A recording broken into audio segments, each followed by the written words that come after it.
Hey everyone, thanks so much for joining. So excited to talk about today's conversation about the beautiful relationship between sales and marketing. And I have Melanie Reid here with Riskified. So excited to talk and get into everything sales and marketing. So this conversation series, it doesn't have a name. It's just called Conversations with Jess. And it's really about bringing conversation starters forward for event planners, helping along their event strategy, and also being a support system, or finding a support system if you are in the events world, or if you are a planner, providing the people and the resources to bring out these conversations, and also bringing innovative ideas and perspectives for you to widen your planning process. So I'm so excited to be bringing Melanie on to this conversation series. And so welcome, Melanie. Hello. Hi, thanks so much for having me. Welcome. So just give us a high level about Melanie, how you got to Riskified. I know that you wear so many different hats, but tell us your story. Yeah, I have been in events forever, different pieces of them. I've been agency, I've been in-house, but all kind of around tech. That's my industry, my niche. So I find myself at Riskified, been there almost about a year actually. Time has been flying.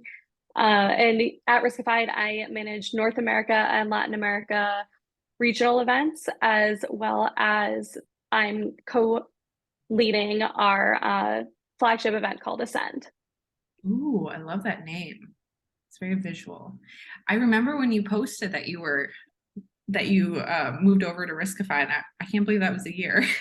That's wild. I know Oh it's my gosh. time seriously flies.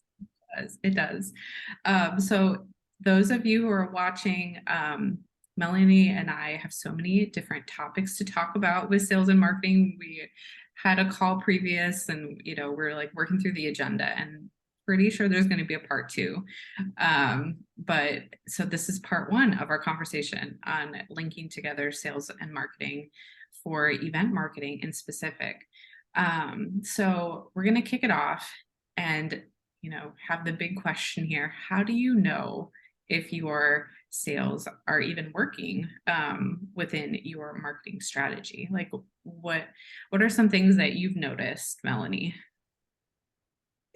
It's always a question mark, especially, it really depends on where you're at and where your company is at. But the key kind of indicators are looking at whether you use Salesforce, which is what I use, but looking at the follow up and seeing just what communication is going on. Is anything going on? Are you, sending post event collateral? Are you doing a one-to-one or one-to-many plan? Just making sure that they're not going into the dark, which you'd be surprised happens more often than not. I did an event at SEMA earlier this year, and I think it was something around 70% of leads weren't being followed up on Wow. post event, which is crazy. And don't quote me on that number. I will get back to you on the I will actual not. number. Yeah, we're just putting a um, number right now. But yeah, that's high. I mean, that yeah. that just speaks to, and I know that tech, it's like garbage in, garbage out. So what are you putting into your system is what you're getting out. So totally speaks to that side too. Yeah. And it's not just measurement in the numbers too. It's everything, to measure success. It's obviously the KPIs that you put towards a specific event or even your event portfolio. It's also seeing, are attendees going to more than one event? Do you have retention? Or for an annual event like our Ascend, are people coming year over year because they continue to see value? And how is that being enforced with marketing and sales? Yes. So talk a little bit about that. How can we set ourselves up for success, even before the event starts in that pre-event cycle? Yeah, it's so funny because it's almost up until recently, I feel like, been a second role even in figuring out this sales enablement pass off. But now more than ever, it's you're not just planning the experience, you're planning the before, you're planning the bookends. You're planning the pre, you're planning the during and the after for, what makes your event extend. So pre-event, it's so much alignment is necessary. For me, I create task forces. So, maybe you have a content one, you have a production one and things like that. And knowing what to pull from those that will be important to sales, which is not everything. They do not want to know all of the details. Totally understandable.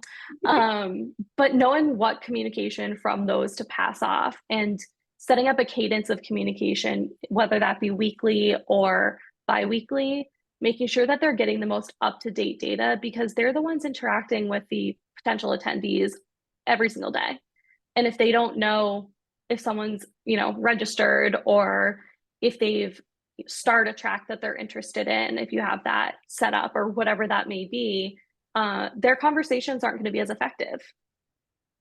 So true. Yes. I think the most successful events that I've been a part of have had really strong sales enablement teams that have worked really closely with the event teams because like as the event planner or event content, event marketing, you don't really have that full scope of sales, right? Like you're kind of in your own lane and you're working on your own tasks and your own deliverables and your own outcomes. Totally understandable.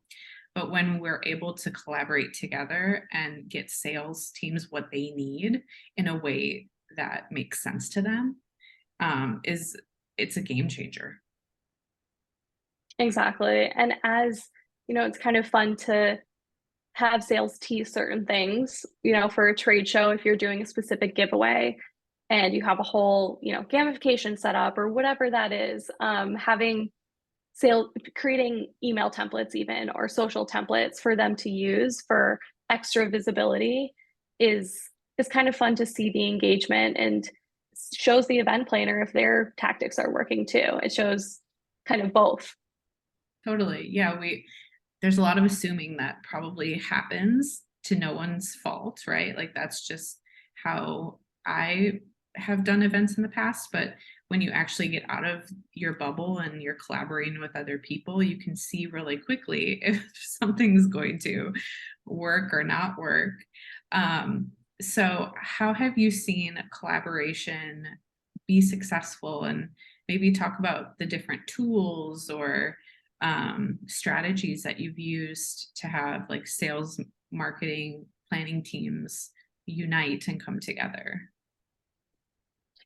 Yeah, like I mentioned with the planning task forces, there's also, consistent meetings that I have with leadership on the AM teams, on the BD teams, on all of those to make sure that they're getting what they need and that they have a forum to ask questions to us. Mm. So as planners, they're not as in the weeds as all of us. And sometimes we have our heads down so much that we don't know what we're not even talking about because it's so just kind of ingrained in the day to day. Mhm. So that, first and foremost, but also, like I mentioned, creating templates for them to customize. So making sure that we have all of the information needed, but then giving them the liberty to, do what they do best is communicate, personalize with who they know that they're talking to, because we know what needs to be said, but they know who they're speaking to best. We Mm. have the personas, but they have the actual people Yeah. that they're speaking to. Have you seen it be successful that sales folks are in, like the CRM platform, making notes and registering folks at the same time? Or, how have you seen working within those CRMs? Because I know that that's super important as, a lot of things are coming out of CRMs, like a lot of marketing pieces. So you're able to see what folks are grabbing onto, but then you have like the face-to-face part of sales. How have you seen that collaboration work? For sure. I think it's different per event too, so it's hard to give such a straight answer. But for hosted events, what I like to do is I like to do an invitation campaign as well as the attended campaign. So you can do this through statuses or through two different, actual Salesforce campaigns set up or whatever tool you use. Like I mentioned, I use Salesforce, so I just keep referencing that. But then you'll be able to see, who attends and who doesn't versus who is invited. And you can dig into that data and see why. And typically the sales team will put notes if they receive one back saying, time of year is difficult for this person, or, this person changed roles or whatever that may be. And then you can establish, should this change in the future, or what tactics do I as the planner need to look at to make it more successful. And then on the flip side, for trade shows or sponsorships, which I do a lot of too, it's figuring out the attendee lists. And we use a tool called Vendalux, who basically predicts who will be there from past years, even before we have the attendee list, so that we can start reach out super, super early. Just knowing who was there last year and invite them to, special events, or say, we really want to meet you on site and things like that. And we'd also see those notes within Salesforce is we invited them to meet with us, but they said they're not interested, or, their main contact isn't going on site. So they're doing a phone call afterward instead. So that shouldn't take away from the KPIs. Mm-hmm. I love that. And this leads us so nicely into our next topic of conversation with personalization. I mean, if 2023, is 2024 the year of personalization, Melanie? Right? I mean, if I hope so. I would love that. Right? I know. So tell us a little bit more about the personalization, maybe tools or strategies, just high level, that you've seen work. And I totally know it depends on the event, but even if it's being hosted and those third-party events that you're talking about, like, how have you seen personalization grow in the past couple of years? Yeah, I think, again, hoping 2024 is it for us, but think about what you get in your inbox. If it's not relevant to you, at least for me, I'll look at a subject line and I'll delete it if I already know it's not targeted for someone like I am. Because really the communication should be so catered to the persona, whether that is regional or based on their title or their buying potential. There's just so much that people are getting that isn't relevant to them that they're never going to read. And then they might write off your brand just from receiving it, which is a risk you have to take. And that also plays into kind of the one-to-one or one-to-many, where as a marketer, my responsibility for a lot of promotion is the one-to-many. We all use something, HubSpot or, creating lists, things like that, for general promotion. But even within those, there are fields that you can change and alter, and wording you can change to, whoever you're trying to attract. So it shouldn't always just be one HubSpot email to your entire database. It should be separated out and kind of siloed out based on who you're speaking to. And then if you have people in your database who, again, you frequently talk to, or salespeople have a really strong relationship with, they shouldn't be getting the one-to-many. They should be getting the personal invitations, or, personal thank yous or follow-up or whatever that may be, because, they want to feel seen because they are already in your world. 100%. And I know this, well, it may be an event, but like Black Friday shopping and Cyber Monday, the amount of emails that I got just in that week alone from companies and events that I had that didn't send out anything for like the entire year. And then all of a sudden, like, if you bought something once, you just get plastered with, all these emails. And after it, I was like, oh my gosh, I need to unsubscribe from this, because it's just noise at that point. Right? That's so funny. That's exactly what I do. I use that as my one time a year where I look at what I'm getting and I say, I haven't bought anything from them in 2 years. I should probably just unsubscribe.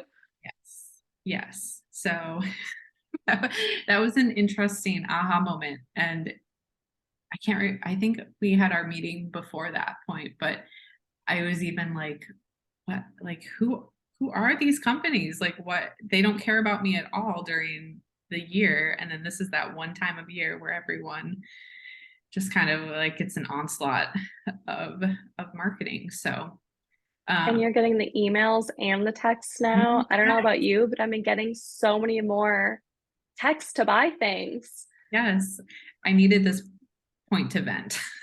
But if you're listening or watching us here, I'm not shaming or, any of that. It happens, but just it's almost like being mindful of the end user, of course. But how are you nurturing them and bringing them along on the story, on the journey, along the way, and not just 2 weeks before an event or 1 week before an event. And you're like, hey, 50% off of tickets or, whatever it is. And how are you bringing people along on that conversation? So we Yeah, have, you want their kind of memory of you not to be, oh, they spammed me once a year because of their annual event. You want it to be, oh, their blogs are so great that their sessions must also be great, or, things like that. yeah, like, yeah, I'm really big on, like you said, like a memory, like how are you going to remember this brand or this event? Which also brings us into our next conversation point is nurturing and bringing them along on that cycle, which is going to help us precede our part two conversation. But I do want to get your thoughts on nurturing along the attendee journey. Like, what have you seen work really well, or maybe what doesn't work, as we're heading into AI in our marketing world, and taking advantage of all the tools that we have. Yeah, what are your thoughts on marketing nurturing? Can I just say we are killing it with these transitions? Wow, um, this is amazing. But yeah, it's the flow. It's just it is. We've got the flow. Yeah, this is a big one. So I think primarily I just want to focus on the 365. You know, every event that we do is part of a portfolio. And that's not just of the event portfolio, that's of every interaction. It's with growth marketing, it's with product marketing, it's with partner marketing, it's with sales. It's all part of the one company. And I think sometimes it sounds so simple the way, we're all part of one company, but it's easy to forget that, you know, you're part of a silo, that you're not part of a silo. Events are not one isolated moment. It's so much more. So it's figuring out where in the funnel your attendees are, or the person you interacted with at a trade show, or the person who attended a webinar, how they showed up, and where they are in their relationship with you, because you don't want to hard sell to someone who's just in the awareness phase. And that is something that I see that doesn't work. I see it happen so, so frequently.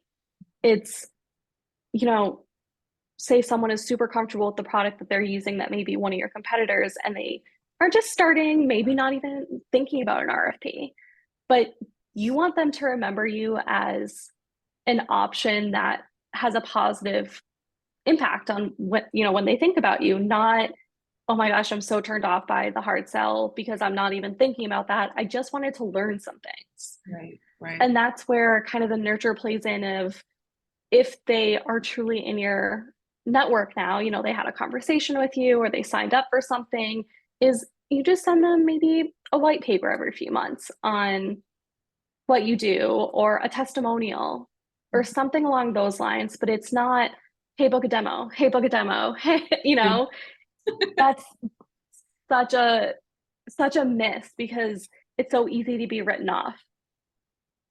Right, because not everyone even wants a demo, or maybe, you know, they they do want a demo in the future, but they're just not to that point yet. So how can you bring them along? Exactly. So it's kind of the education factor with, early stages versus, say someone's already gotten a demo, they shouldn't be, it's personalization and nurturing. They shouldn't be getting the requested demo CTA anywhere if they have already had one. It's figuring out how to make every single individual feel that they're your only focus. Mhm. It's difficult, there's no easy way to do it. There's so much that goes into every nurture. Figuring out where they need to be enrolled if you have an always on, and how many different iterations of the one resource you need. But if it's done right, it is so, so effective. Mhm. And it saves a lot of time and a lot of unsubscribes, or however you want to phrase that, people tuning out of your marketing because it's just not for them. And it totally plays into that retention too. If they're only getting something once a quarter, you're not an annoyance to them, then maybe they're more likely to go to that second event that you invite them to versus they're getting 6 invites for every single thing that you've ever seen them be at, every trade show, every hosted event. It's too much sometimes. Right, right. Yeah, it's like, what's that marketing saying? It's like you can't be everything to everyone, and that's very true with events, because not everyone's going to come to a trade show versus your hosted event. So personalization is super important in that respect. Yeah, and that's kind of the fun challenge when you're hosting an event too, is figuring out not to be everything to everyone, but what you want to be and who you want to be that to, and what your priorities are in that experience. Because that's, I mean, to me at least, that's like the most fun part, is creating the experiences. And it's all about how they think of you and your impact to them personally and specifically. So sales takes on a little bit more of, although very personalized, more of the product focused selling. For us, it's how that's all being shown Hmm. and how that's being demonstrated in an experiential way. Yes, what I'm hearing is very intentional. Yes. I love that. Well, that was our part one. Part two, we're going to be talking more about nurturing sales enablement, and post event, because post event is so important. And I know in the planning cycle, we just, tend to do the pre and then your actual event, and then what now? It's like, okay, we finished it, we're on to the next. But post event is so important. So we'll be talking about all of those things soon to come. But thank you so much, Melanie, for joining and chatting with us about sales and marketing. So appreciate it. My pleasure. And I will drop all of Melanie's information. How can folks get a hold of you, Melanie, if they have questions or need a little bit of support or nudge? My preference is carrier pigeons, but LinkedIn is perfect. Yeah, I'll have I'll have my, to add that. or, carrier dogs. I'm a big fan of puppies, That but I like that a lot. Maybe there'll be like Amazon carrier dogs soon instead I of, would love that. yeah. Or even the robots in a dog shape. The creativity. I know. I know. You live in um, the future, and you don't get credit for it. It's life. Okay, so for sure carrier dogs, but yeah, yes, but amazing. also LinkedIn. And feel free to also shoot me an email. I'd say LinkedIn is probably the safest place to get me. Amazing. Well, like I mentioned, I'll drop Melanie's information so you all can follow her and read all of her great advice that she shares. So thank you so much for being with us, and look out for part two soon. Thank you.